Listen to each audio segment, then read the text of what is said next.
guys, kararating lang ito kanina itong hanger na in-order ko sa Shopee.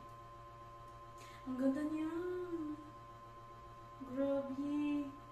Girly na girly yung design. Tsaka yung ano niya guys. Yung kanyang cover. May cover siyang cotton. Cotton yung cover niya. Ang ganda. Bongga. Hindi ko in-expect to Kasi yung nakikita ko sa picture, parang plastic lang talaga to.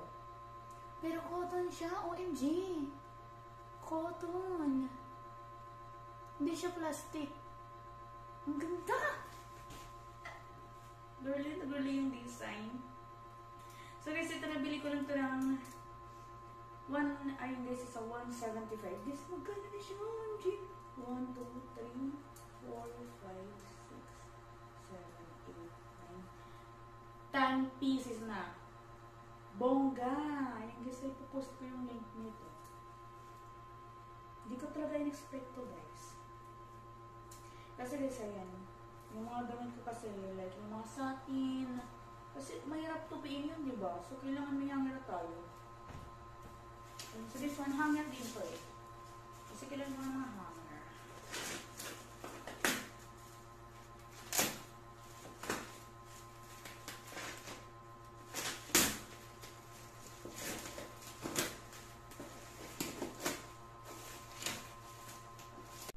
Nag-effort talaga yung sale guys. So, tingnan nyo.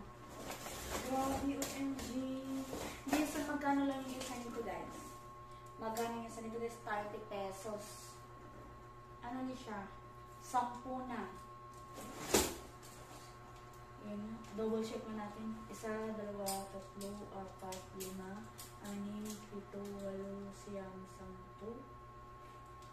Ay guys, ano na siya? 12 pieces na. 30 pesos. Grabe, bongga. Ayan, so yung binili ko is 4. 4 siya na ganitong, 4 na dosena. Dosena pala siya, para po 10 piraso lang. So, 4 na dosena. Guys, magkano yung isang dosena?